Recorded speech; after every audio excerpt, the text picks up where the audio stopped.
January 2026. The United States is sleepwalking into a disaster of its own making.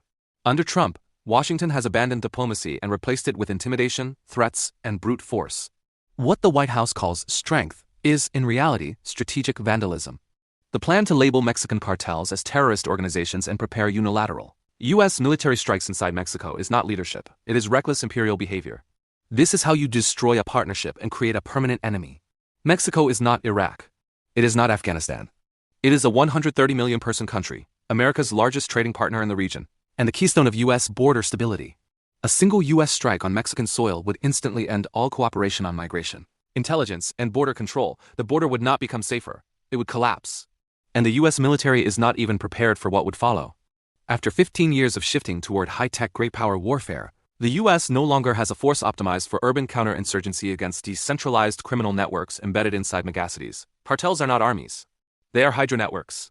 You cut one head off, 5 more appear. The result would not be victory.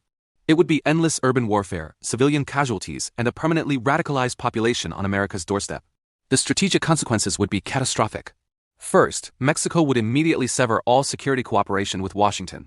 No joint patrols, no intelligence sharing, no migration enforcement. The southern border would effectively become unmanageable overnight. Second, Washington would hand Beijing and Moscow the greatest geopolitical gift imaginable, a furious, humiliated Mexico looking for new partners. Chinese and Russian influence would move straight into North America without firing a shot. Third, the cartels would not disappear. They would fragment, multiply, and become even more violent, while gaining something they do not fully have today, a nationalist narrative of resistance against a foreign aggressor. And all of this would happen while U.S. supply chains, energy flows, and manufacturing integration across North America implode. The U.S. economy would be punishing itself in real time. This is not strategy. This is not security policy. This is impulse politics mixed with superpower arrogance. A war with Mexico would not solve the drug problem.